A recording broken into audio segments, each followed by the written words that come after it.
Hey everyone. Have you heard of Phineas Gage? A fascinating case.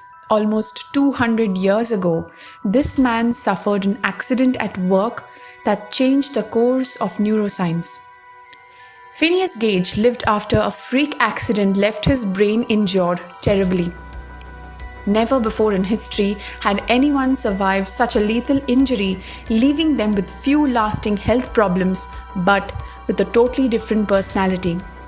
This man, who was impaled by an iron rod, not only lived through a horrible accident but went on to have an active life where he walked, talked, and even held jobs without trouble. And yet, he was profoundly changed. Today, let's know about the man who lived after his brain was impaled with an iron rod, Phineas Gage. Let's start the video, but before that, please don't forget to subscribe to the channel and like this video. Phineas Gage was an ordinary 25-year-old American until in September 1848 an accidental explosion while building railroad tracks put a 3-foot iron bar through his skull in a bizarre way. But he didn't die.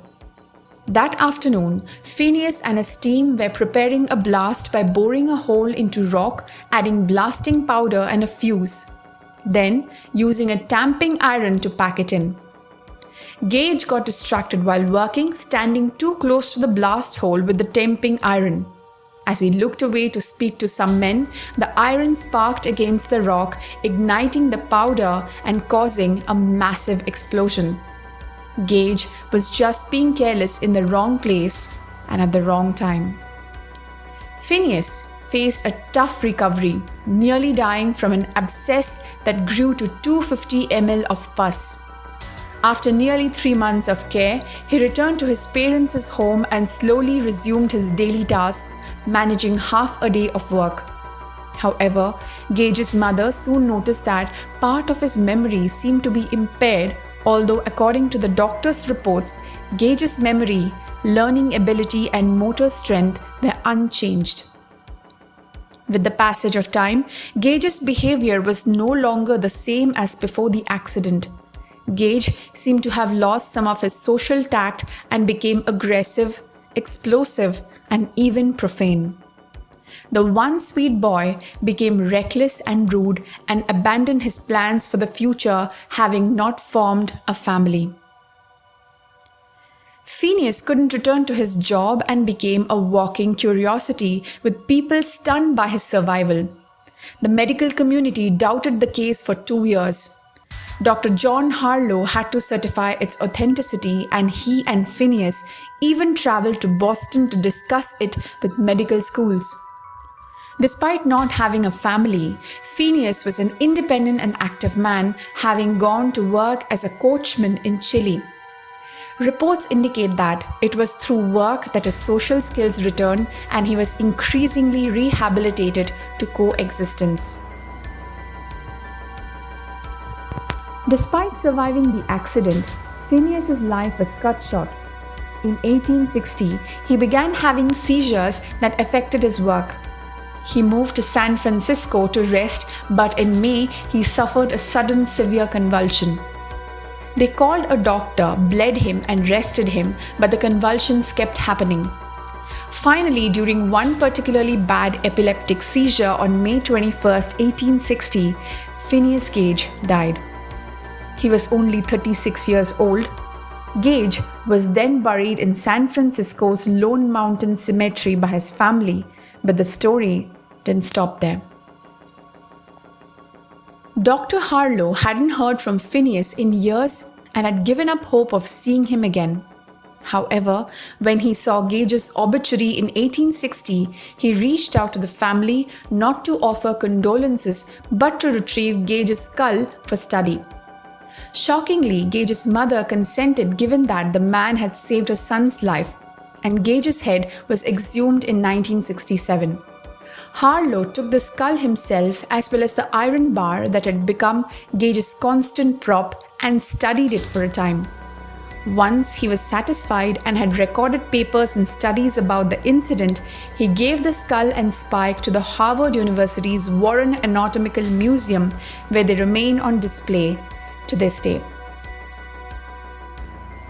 Phineas Gage's case sparked debates on personality and brain function, showing that an injury could alter behavior and suggesting that personality is tied to specific areas of the brain.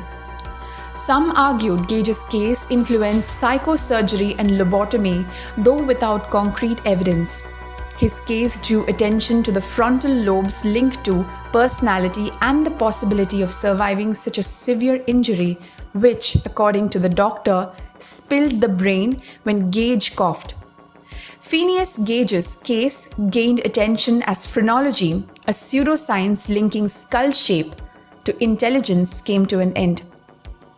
Phrenology was used to support racism and white supremacy, but as evidence showed it was pseudoscience, Phineas Gage's case helped usher in the localist era of neuroscience. Before Phineas Gage, Herbert Spencer proposed that each brain region had a specific function.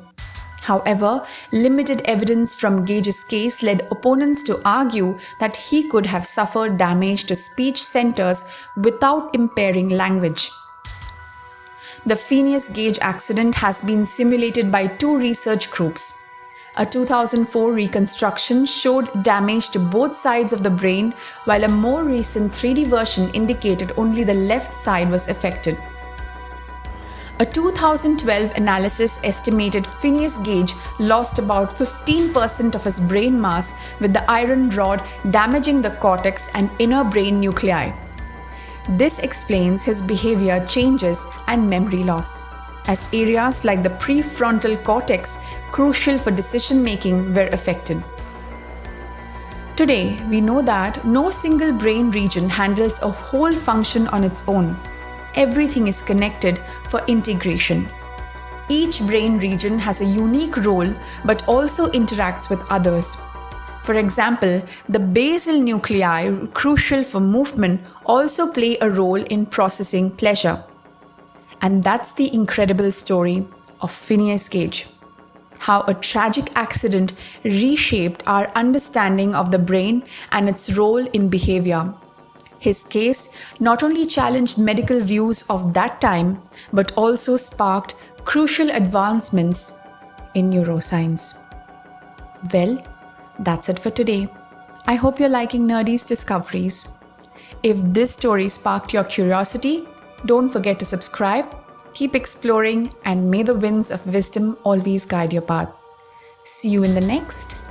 Bye.